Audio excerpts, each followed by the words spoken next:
Bonjour à tous et bienvenue pour ce webcast très spécial en direct de l'IFM. Aujourd'hui en plein cœur de Paris, nous sommes ravis de passer cette journée avec vous. Vous êtes déjà très nombreux à nous regarder, on vous en remercie infiniment. Aujourd'hui à mes côtés, bonjour Thibaut de Ballon, bonjour. Vous êtes le responsable trade marketing chez Bayer à la division Consumer Health. Pour commencer Thibaut, Bayer. Alors cette division donc Bayer, en fait cette division Consumer Health, donc on parle d'un laboratoire, on se positionne vraiment dans le bien-être au quotidien des personnes, au travers par exemple donc des catégories pour de la phytothérapie, pour la dermatologie, la gastro, tous les multivitamines pour la forme, le sommeil. Laboratoire issu vraiment d'une culture vraiment médicale, si je pouvais dire de prescription médicale. On a aussi beaucoup de médecins qui nous prescrivent et puis de plus en plus qui s'orientent vers la pharmacie parce que de l'automédication. Donc on ferait maintenant, notre stratégie est vraiment de développer l'automédication en pharmacie et parapharmacie. Donc on travaille sur ces deux channels, pharmacie, parapharmacie. Vous cherchez à adopter des codes merchandising de la vente en grande distribution?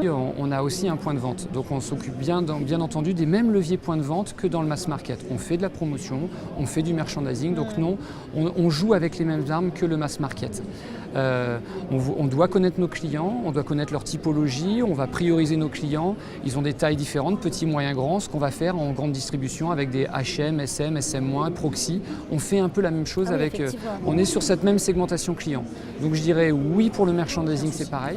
Mais est-ce que c'est pas un peu antinomique d'avoir ces deux casquettes, celle forcément du commerce et de la santé? On a parfois l'impression que l'un ne va pas avec l'autre. Certains pharmaciens, oui, se disent ça aussi. Pour ma part, non, ce n'est pas du tout antinomique.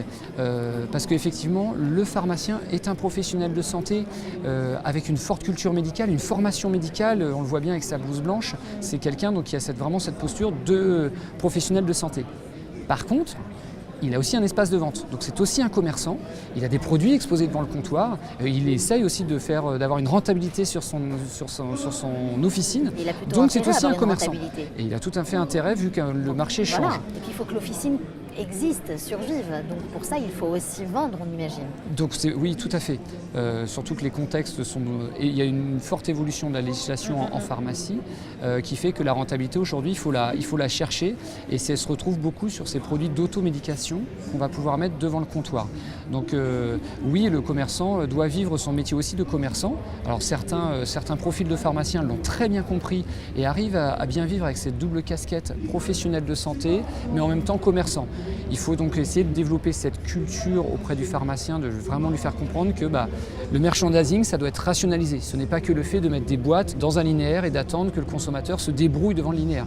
Donc aujourd'hui, c'est vraiment un enjeu de rationaliser le merchandising, de professionnaliser les leviers, points de vente, que le pharmacien se les approprie et le travaille comme tel. On comprend aussi que tout repose sur des recommandations, les recommandations des CFM à destination des pharmacies justement. Alors comment est-ce que vous les construisez ces recommandations? Alors oui, parce que pour faire le merch, effectivement, c'est clé d'avoir des recommandations merch de la part de nos CFM. Pour les construire, je pense qu'on est pareil que dans le mass market. Tout part de la data. Il faut des données marché, il faut des chiffres en fait, il faut du rationnel.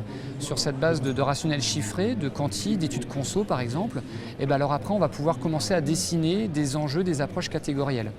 On va avoir besoin de base images produits pour pouvoir développer des planogrammes. On va avoir besoin d'un logiciel pour développer ces planogrammes.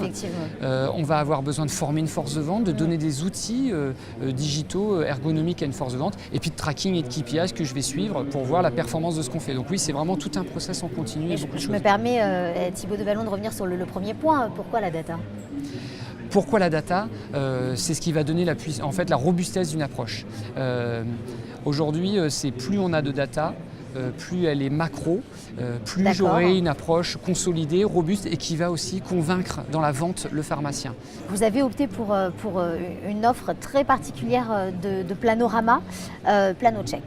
Tout à fait. Pour vous, c'était incontournable. C'était indispensable en fait aujourd'hui d'avoir cette solution parce que effectivement, une fois qu'on a eu de la data pour faire une reco, c'est bien, mais ça reste au siège. Et en fait, PlanoCheck, c'était vraiment la solution pour aussi voir ce qui se passe dans le point de vente. C'est un outil formidable de tracking objectif qui recouvre vraiment toutes les catégories. Et pour se constituer, entre autres, on verra, mais ça permet à la fois de se constituer de la base image, parce que, comme on dit, pour faire des planos, il faut des images.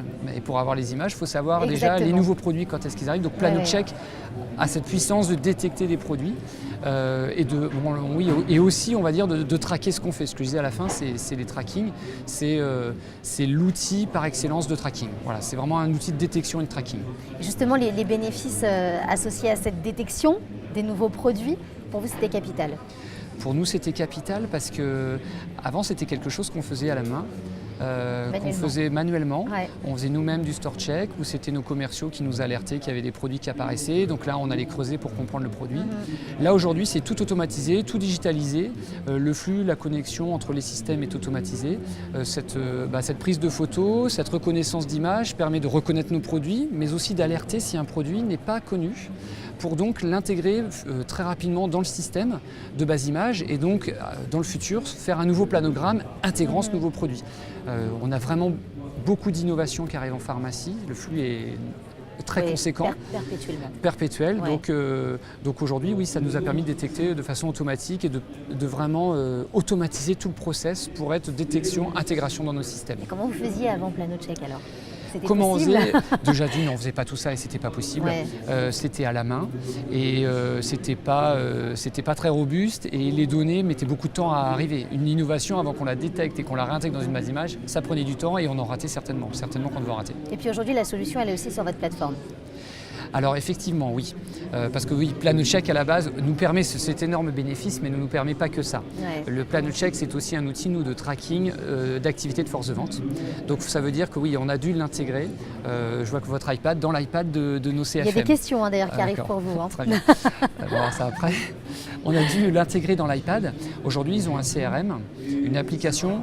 On ne voulait pas que ça vive encore un truc à côté où lorsque je suis dans mon déroulé de visite, je dois sortir de l'application et puis aller ouvrir une Xème application, faire ma photo et retourner dans mon CRM pour faire ma vente. Donc ça a été un travail avec Planorama pour intégrer et fusionner tout ça. C'est complètement, ça ne se voit pas. Le commercial, le CFM, dans sa visite, ne sent même pas qu'il passe d'une application à l'autre. Tout ça est bien intégré. Donc par contre, cela nécessite un énorme travail en amont d'IT. Ça ne se fait pas comme ça. J'avoue que j'étais assez inquiet à la base, de me dire oula, est-ce qu'on va vraiment arriver à fusionner ça, ces deux systèmes? Mais en fait, l'IT, au bout de 2-3 mois, par du test, on arrive à intégrer tout ça et à faire que ça ne se voit pas et que ça marche aujourd'hui très bien et c'est hyper fiable. Voilà. Alors comme je vous l'ai dit Thibaut il y a quelques petites minutes, vous pouvez interagir, réagir à cette interview en direct en nous envoyant quelques questions. Il y a Hervé justement qui vous a envoyé une question tout à l'heure qui se demande comment vous avez déployé cette solution PlanoCheck en interne. On a déjà fait un test. Donc pour ça on a pris un groupe de CFM, une dizaine de CFM qu'on a intégré tout de suite dès l'amont dans ce projet-là. On les a formés, on leur a expliqué l'enjeu et en fait pendant un certain temps ils ont à la fois gardé l'ancienne méthode de déclaration à la main, donc vraiment du déclaratif manuel du nombre de facings, et puis intégré cette solution. Donc dans le même visite ils faisaient les deux solutions, la photo et la déclaration manuelle. Ce qui nous avait permis de confronter la robustesse des données et de voir aussi la fiabilité du système. Alors c'était très intéressant parce que nos commerciaux pensaient faire des déclarations objectives et ne pas se tromper, mais en fait on ne trouvait pas toujours les mêmes résultats dans Plano. Et en fait Plano ne se trompait pas, c'est juste que même en voulant bien faire, l'humain, exactement, on peut faire on est humain après tout. Exactement. Donc ça nous a permis en tout cas déjà de démontrer que c'était fiable, mais surtout sur ces 10 CFM qui ont pu témoigner après pour le présenter lors d'un séminaire à tous nos autres commerciaux, de leur dire ce système il est super fiable, il est ergonomique en plus parce qu'on gagne du temps plutôt que de déclarer à la main. Donc en déroulé de visite on gagne beaucoup d'efficience aussi en déroulé de visite, mais surtout ils se sont appropriés, donc ils ont pu témoigner pour nous auprès des autres commerciaux pour revendre la solution en interne. Donc plutôt ravis en fait. Plutôt ravis via le test et le témoignage après de nos CFM. Ouais. Alors on a Jean-Marc cette fois qui nous demande comment vous avez formé à l'utilisation de PlanoCheck. On a été aidé par Planorama, parce que comme j'ai dit, après on a déployé ça dans un séminaire en interne, mais Planorama en fait, on a eu la chance que quelqu'un avait travaillé aussi sur d'autres pays et sur d'autres déploiements et a pu nous constituer comme ça un book pour nous aider lors du séminaire à déployer tout ceci par des cas. On avait des études de cas, quel comportement, que devez-vous faire, que devez-vous arrêter de faire et maintenant voilà, de ne plus faire, comment prendre une bonne photo.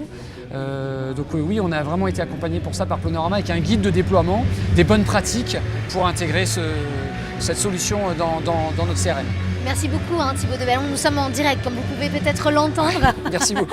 de l'IFM pour cette journée spéciale. Merci beaucoup de nous avoir suivis.